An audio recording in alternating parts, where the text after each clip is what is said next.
Boker Or, Bezrat Hashem, en ce jeudi matin 30 novembre, Yudzaïn du mois de Kislev, shiur acheté par Yafi Cohen. On embrasse très fort Bracha, Vatsacha, Bechol, Maseada, Veskelzliach, pour l'élévation de l'âme de ses grands-parents. Alors, Fartuna Bat Issa Lebet Cohen, et Shushan Bar Gemara Lebet Cohen. Roi Hashem Tenachenam Began Eden Elion, וכל השוכבים עמם בכלל הרחמים והסליחות וכן יהי רצון ונאמר amen. יהי רצון que le mérite de cette étude de ce matin, jeudi 30 novembre, Yalet Nishmatam, Mamas, que Joar Rakia, avec leur permission, on pensera à l'élévation de l'âme Shel Kol, Mete Israël, Bracha, Revacha, Ba'atzlacha, Bechol Masedechem, Taskilu Vitatzlichu, Rfua Shlema, Lama Meira pour tous les malades d'Israël, le retour de tous les captifs chez eux en bonne santé, le plus vite possible, sans exception. Que tout le monde revienne à la maison, qu'on retrouve un calme et une sérénité pour mieux accueillir la Géoula dans des draps de soie et non pas dans des guerres malheureusement risquées. Oufren, le shiur de ce matin. On va décortiquer ensemble 7 raisons pour lesquelles il est marqué que quand Yaakov Avinu a vu Esav, il a pris des animaux qu'il lui a envoyés comme cadeau. De là, on apprendra, comme l'enseigne la Gemara au nom de Rabbi Yehuda Hanassi, que, effectivement, quand tu as une personne qui te veut du mal, essaie d'atténuer les choses d'abord par la prière, par le cadeau, et si ça ne le fait pas, par la guerre. Ça veut dire, trouve d'abord des terrains d'entente qui pourraient en arriver à éviter une guerre, et si ce n'est pas possible et que l'on t'attaque, que l'on t'agresse, et que là, tu n'as plus le choix, alors tu rentres en guerre. Mais tant que tu peux négocier, tant que tu peux essayer de trouver, en tout cas, des solutions qui soient équitables et véridiques, et non pas réalistes. Pourquoi ? Parce que, comme j'ai expliqué, il y a une différence entre la réalité et la vérité. On peut créer des réalités, mais ce n'est pas la vérité. C'est un sujet que j'ai déjà développé, que je vous invite à regarder et à re-regarder, qui serait très intéressant d'ailleurs pour les journalistes, d'arrêter de diffuser de la pseudo-réalité. En plus, ce n'est même pas de la réalité, mais en tout cas, combien même elle est fabriquée, cette réalité, elle est loin d'être la vérité. On va commencer tout de suite cette très belle étude à propos de Yaakov Avinu, Shalach le'Esav, Achiv, Chamesh Me'ot Ushmonim Behemot. Donc selon nos Chachamim, il aurait envoyé, il y a des thèses qui disent 515, il y en a qui disent 580, et là nous allons aller selon les 580. Ba'al Chaim, Shel Doron ou Matana, Veyesh Kama Remazim, Beyadua. Pourquoi est-ce que Yaakov Dafka aurait envoyé ce chiffre-là de 580 bêtes? Nos parchanim, nos commentateurs nous disent que Yaakov, il a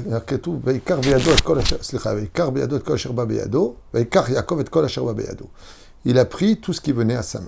Et c'est ce qu'on va essayer de voir ensemble. Qu'est-ce que cela veut dire? Le Ben Ishraï nous explique, il dit qu'il a pris tout ce qu'il y avait dans ses mains, il y a 5 doigts dans ses mains. Et effectivement, de là, le Hamsha, qui veut dire 5, est devenu le chiffre anti-Ainara. Pourquoi ? Parce que la force de Esav, c'était ses yeux. Esav est venu avec 400 hommes, qui représentent les 400 forces des forces du mal. Les 400 forces du mal. Ra, Aïn, c'est Gematria, 400. Ra, Aïn, mauvais œil. Et donc, qu'est-ce qu'a fait Yaakov, dit le Ben Ishraï, quand il est venu, il lui a dit 5. Ça veut dire 5. Protection. De là, ce n'est pas Stam, une formule abracadabranque, de dire 5, c'est dans la Torah. Hamsha.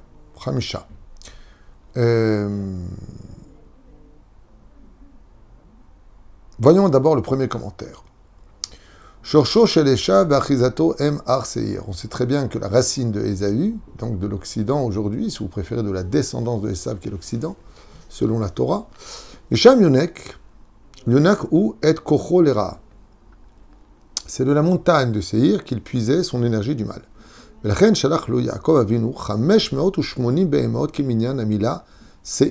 Étant donné que Esav était roi de Seir, il était le roi de Seir, il lui a envoyé exactement comme le chiffre correspond à Seir. Seir, ça fait en Gematria 580. Et donc, chez Gam I Ola Gematria Chamesh Meot Ushmonim, au basé Ratza Yaakov Leachnio. Il lui a envoyé, comme explique Rabbi Chaim Ben Attar, le Chaim HaKadosh, il lui a envoyé comme la valeur de l'endroit où il était roi. Comme tu viens de Seir qui fait en Gematria 580, voici 580, c'est énorme, tête de bétail, comme cadeau. Deuxième chose, Shoresh Esav Aracha ou Bekochot Atuma. On sait très bien que la source énergétique de Esav vient des forces du mal, de l'impureté. Asher Em Nikraim Betoar Reshef, qu'on appelle Reshef en hébreu. Ve'alehem Ne'emar Uvne Reshef Yagbiu Uf.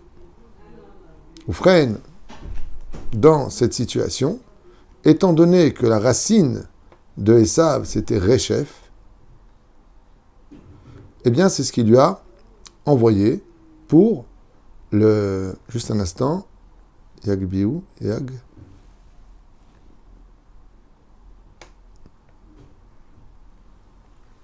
Ok. Umishum kach, shalach Yaakov nu 580 behemot keminyan reshef. Alors j'essaie de voir qu'est-ce que signifie le mot. Il ne le traduit pas ici pour essayer de vous le donner en français. Donc en tout cas, c'était son identité.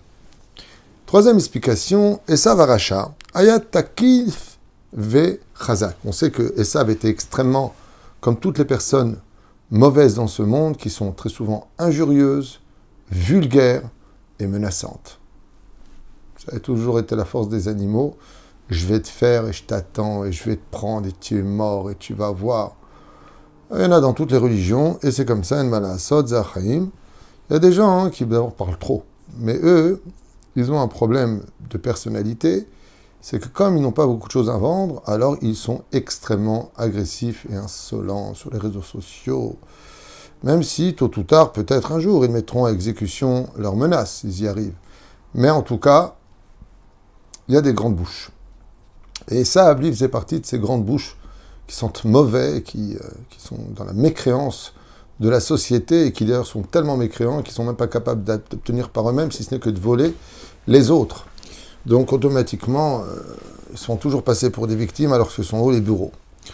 Et il y a beaucoup de délinquance dans ce genre. Il y a beaucoup de gens qui sont de grandes bouches comme ça, qui viennent même masquer. On ne les voit pas parce que ou ils sont moches, ou alors ils ont peur de montrer leur personnalité. Mais en tout cas, quoi qu'il advienne, un des plus grands brigands de cette génération était Esav. Au moins, lui, il n'avait pas de problème de se cacher, il se montrait. Donc il dit comme ça, Kochot Betuma, ça on l'a fait. Ah, Esav Aracha, Aya, Taki Bechazak, oui c'est ça. En tout cas, lui, Esav Aracha, il faisait partie des gens qui étaient vraiment très forts et en même temps très agressifs.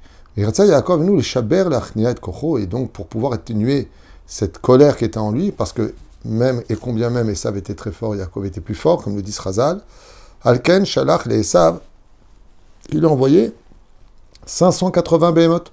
Le Torah Matanat Doron, comme étant un cadeau. Et Timsa, Shamila, Takaf. Et on voit que le mot qu'il était agressif, eh bien, fait la même gematria que le nombre d'animaux qu'il lui a envoyés. Et pourquoi? Parce que quand on reçoit un cadeau aussi important et lourd, 580 bêtes, d'abord avant d'attaquer, tu dis merci, et tu regardes aussi les animaux. Tu dis, qu'est-ce qu'il m'a envoyé? Donc tu t'intéresses. Et quand un cadeau est aussi précieux et c'est aussi cher que 580 bêtes, tu te dis s'il est prêt à donner autant, ce qui veut vraiment la paix. Ou Bezrat Matanot, Elu Ratza Yaakov, Lishbar Takov Kocho Shel Esav Aracha. Et ce qu'a voulu faire, comme explique le roi Haïm, une fois de plus, c'est atténuer la colère et la méchanceté gratuite de Esav Aracha. Pourquoi? Parce que Esav savait qu'il pouvait peut-être porter préjudice à Yaakov, mais était conscient que Yaakov le tuerait. Le problème qu'on a eu avec ça, c'est qu'il était prisonnier dans les mochines, deux étincelles puissantes étaient encore existantes dans l'âme de Esav, c'est Rabbi Meir, Baal Hanes et Antoninus, comme le précise Rashi sur place. Mais il y a aussi autre chose, c'est que Yaakov savait que s'il tuait son frère, ce serait aussi le jour de sa propre mort, car le jour de la mort de l'un annoncera automatiquement le jour de la mort de l'autre. Vous êtes nés ensemble, vous mourrez ensemble, comme l'avait vu Rivka, leur mère, Beruach HaKodesh. Donc Yaakov, il se dit, ok, moi je peux bien le mettre une tannée, je vais le traîner par terre, je vais le massacrer. Mais le problème qu'il y a, c'est que mon cœur va arrêter de battre aussi, puisque même si je gagne, je perds, et s'il gagne, il perd aussi. Donc c'est un combat qui était quand même perdu d'avance pour Yaakov, et pas pour Esav. Parce que la haine des non-juifs antisémites va tellement loin que s'ils peuvent mourir en nous tuant, ils sont prêts à payer le prix. Tandis que nous, on est prêt à laisser l'autre vivant si on a à vivre. Nous, Am Israël, on prône la vie. Pendant que eux crient à mort les Juifs, nous on dit Am Israël Chai Vekayam. On ne dit pas à mort les autres. Mais enfin bon, encore un autre sujet. Il y a deux forces très particulièrement fortes dans les mondes du mal. Indiqué mes chers Samech Mem et Lydie. Donc il y a un couple spirituel dans les mondes néfastes, parallèles, qui s'appelle Samech Mem et Lilith, plus loin. Qui dit comme ça, effectivement, quand on prend la gematria de Samech Mem et de la reine des démons, Lili, eh bien, donc c'est avec un taf à la fin, ça donne 580. Shalach Yaakov Avinu l'a envoyé 580 behemot, כשוחד לפני עשיו הרשע, ובזה רצה להכניע את רשע כוחות הטומאה, כי השוחד יעבר עיני חכמים וצדיקים וכל שכן. Donc qu'est-ce qu'il a fait? Il a essayé d'acheter le cœur de son frère en lui envoyant ce cadeau, car les forces du mal aiment les cadeaux. Je dirais même plus que ça, les forces du mal aiment fréquenter les gens pour leurs cadeaux. Comme le dit la Gemara, non. Asone Batanot Yirchie, je ne me rappelle plus où j'avais lu ça, peu importe. Mais qu'est-ce que ça veut dire? Celui qui déteste les cadeaux vivra. Des fois, on rencontre des gens qui vont faire une liste des invités. Et ils disent, non, lui, tu ne le mets pas. Pourquoi il n'a pas d'oseille? Ah, tu l'invites pour son enveloppe ou tu l'invites pour lui donner de la joie, participer à ta joie? C'est là où c'est dit. N'invite pas quelqu'un par rapport à ses moyens. Si tu invites et qu'il a les moyens, tant mieux. Et si pas les moyens, alors donne-lui. Asone Matanot Yirchie. Il y a des gens qui fréquentent les gens que pour ce qu'ils peuvent leur apporter et non pas pour leur donner. Et étant donné que Yaakov venait rencontrer les deux anges maléfiques qui accompagnaient Esav, qui étaient le Satan lui-même et Eliélité, dont les Gematria ensemble font Samech Mem plus Eliélité, eh bien ça faisait que 580. Et eux, ils adorent les cadeaux. Donc pour atténuer les forces du mal, il lui fait un cadeau. Top. Esav Aracha, Ayam etame et piv bemlachot asurim. On sait que Esav avait une bouche plus sale que tout le reste de son corps. Obekar, Aya yonek et kocho amiklipot isur. Et qu'est-ce qu'il faisait? Non seulement sa bouche était remplie de malédictions, de vulgarité, mais malgré l'effet des interdits, il mangeait non seulement pas cachère, mais en plus mélangeait le lait et la viande. Le kochotomaze nikra betoar pe pag amelech. Pat pag amelech. Celui qui mélange le lait et la viande et qui le met dans sa bouche rentre en lui une impureté extrêmement puissante. Asher mesaprim misparam ole gematria 500 ou shmonim. Quand on fait la gematria du lait et de la viande, quand il se mélange et que tu le mets dans ta bouche, ça devient pat pag amelech. Effectivement, pat qui veut dire le pain, pag qui est venu trop tôt, amelech dans le roi, ça fait gematria 580. Ve'alkan shalach Yaakov avinu la'asot 580 be'emot pour les balbel, la force de Esav, pour pouvoir atténuer ces 580 forces de l'impureté qui étaient dans sa bouche. D'ailleurs, c'est bizarre parce que on a vu avec Noach que jusqu'à Noach, on ne mangeait pas de viande. On était tous herbivores. Et depuis Noach, on a commencé à manger de la viande réellement. Même si la Gemara dans Sanhedrin nous dit qu'Adam Arishon, dans le Gan Eden, il mangeait de la viande. Mais ce n'est pas de la vraie viande. Ce n'est pas de la viande dont on parle, c'est la Torah. La viande et le vin, la Torah dévoilée, la Torah cachée, c'est ça dont on parle dans la Gemara. Mais à partir de Yaakov, de Noach, Ramim disent pourquoi on mangeait de la viande pour atténuer les forces du mal qui sont en nous. Quelqu'un qui est très agressif, quelqu'un qui des fois a du mal à se contrôler, bien, manger de la viande va atténuer chez lui cette agressivité, puisqu'il a besoin de verser le sang en fin de compte. Il va manger de la viande rouge ou de la viande normale, peu importe, de poulet, et ça va atténuer son agressivité bifnim. Sixième explication,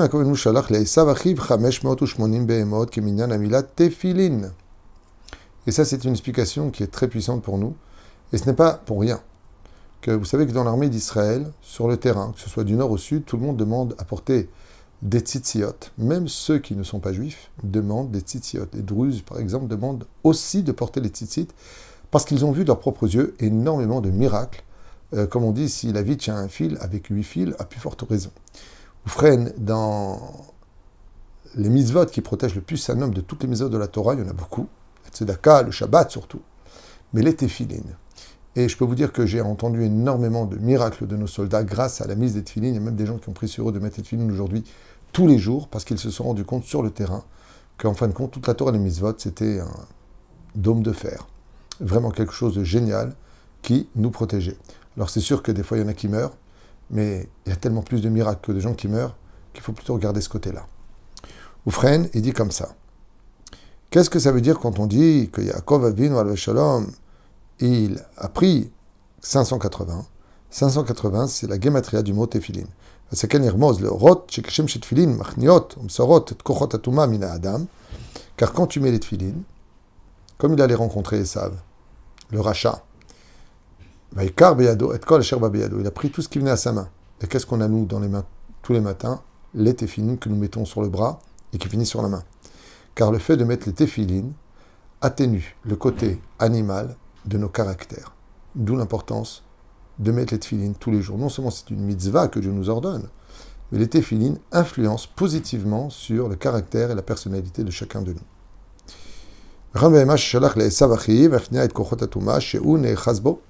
Et c'est pour ça qu'une fois qu'il a mis cette tefillin, seulement après il lui a envoyé des animaux pour pouvoir atténuer la colère de Esav.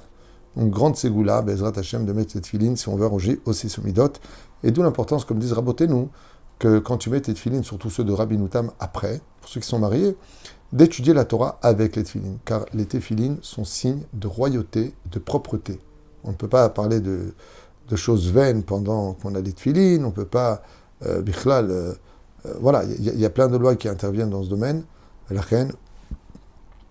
Les tefillin sont capables d'atténuer les forces du mal. Septième et dernière explication de nos Chachamim. Donc j'espère que cette étude vous parle, même si c'est peut-être un peu long, on se demande où est-ce qu'on va en venir. Bien, vous voyez, on apprend des choses qui donnent envie peut-être de mieux faire. Bezrat Hashem, les mitzvot. Lachar pgishat Yaakov im Esav, nasa Yaakov lemakom shenikra Sukkot. On sait qu'après ce rendez-vous avec Esav, Yaakov a voyagé à Sukkot, le remez le Chag Sukkot, qui fait une allusion à la fête de Sukkot. Vare besiyumo shel Chag Sukkot magia yom Hoshana Rabbah, qui finit avec Hoshana Rabbah, dernier jour de Sukkot. Chez où yom aptakim shel Hashana chadasha yotzim lederech lebitzua. On sait que à ce moment-là, tous les jugements qui ont lieu depuis Rosh Hashanah, Kippour et la fête de Sukkot partent pour être mis en application sur terre. Velachem Natan Yaakov Avinu l'Esav.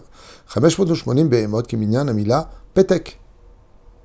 Donc il est marqué que les petek, les mots, les courriers de justice pour chacun de nous sont envoyés à Hoshana Rabbah. Il est marqué Vayeler Sukkota, qui fait une allusion à la fête de Hoshana Rabbah, qui est le 7e jour de Sukkot. Et le mot petek, ça fait Gematria 580. Ainsi donc, Shadiede Ashochat Shenatan Beado, Lo Ikatre Gaminu Behoshana Rabbah, Alaptakim Yotzim Laderer.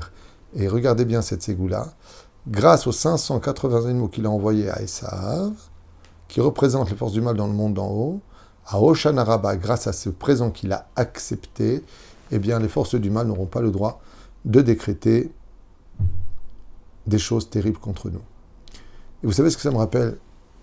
Ça me rappelle le 7 octobre. Parce que là aussi, il y a un miracle que les gens ne savent pas, qu'on a appris beaucoup plus tard, avec ceux qui ont été arrêtés, les dirigeants du Hamas, les chefs des commandos dits Hamas. C'est qu'en réalité, le plan du Hamas n'était pas du tout de s'attaquer au festival dans l'absolu.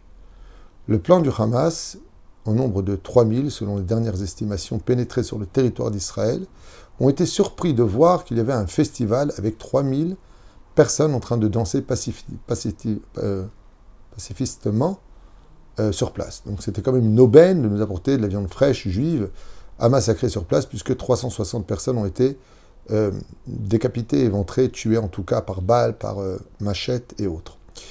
Des images terribles que j'ai eu malheureusement vraiment le malheur de voir, parce que ça m'a vraiment beaucoup touché de voir une telle cruauté. Et donc, les bases militaires étaient prévues d'attaque, tout était prévu d'attaque, mais ce qu'ils devaient faire, eh bien, c'était rentrer jusqu'à Netivot, Sderot, Ofakim, Ashkelon, Ashdod. Ils devaient venir sur le littoral et pénétrer petit à petit, tuer tout ce qu'il y avait, tout. Vous imaginez le massacre que ça aurait pu faire.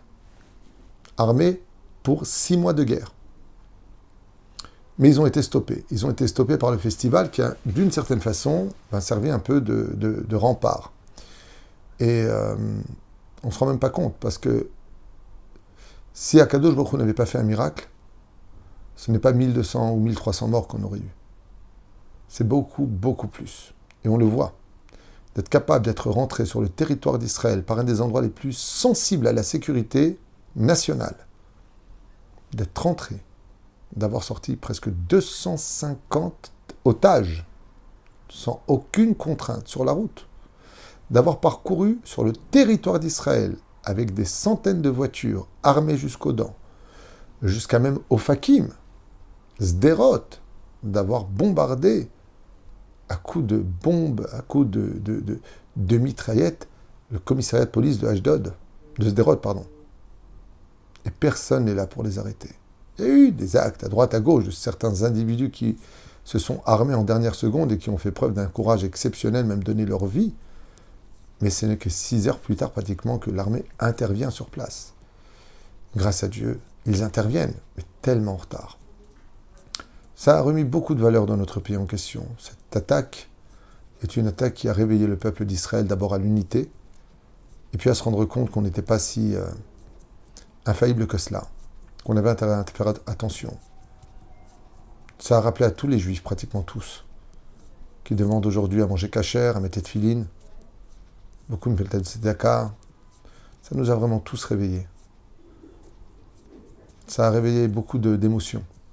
Et aujourd'hui, on voit les dégâts qui ont été causés, on se rend compte que ça aurait pu être beaucoup plus grave. Beaucoup plus de sang versé sur un cortège de civils, d'enfants, de femmes, comme ils savent si bien le faire. S'attaquer qu'aux femmes et aux enfants. Oh, aux vieillards aussi, il ne faut pas les oublier. Comme cette pauvre Sarah Halimi, défenestrée.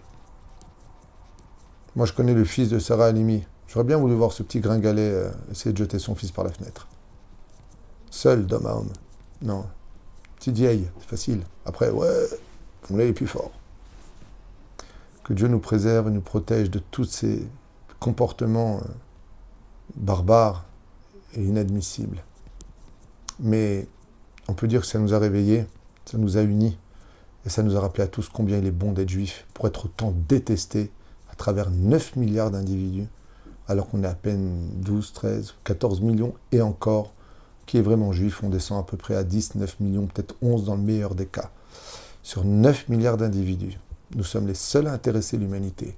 C'est que vraiment, on brille beaucoup trop fort apparemment. Ou alors qu'on est des diamants si exceptionnels que toutes les caméras du monde sont figées sur nous, à savoir qui est prosélyte, de qui est antisémite. Ah, que Dieu nous protège et que la vérité sorte dans le monde entier. La vérité, nous, on n'a pas peur d'elle, parce qu'on sait qu'elle est chez nous. Yalla, bracha v'atzlacha. Je remercie pour avoir acheté ce shiur. Bezrat Hashem Yitbarach, pour ce jeudi matin 30 novembre, Yud Zayin du mois de Kislev. Merci à Yafi Cohen et l'élévation de l'âme de ses grands-parents, Fortuna Bat Issa, les Bet Cohen, Ufren Shushan Bar Gemara. Les Bet Cohen, Roi Hashem Tenachenam Beganed El Elyon, et qui prie pour nous du ciel, pour une Geoula Shlema, mais définitive, l'école à Israël. Amen, va Amen. Bonne journée.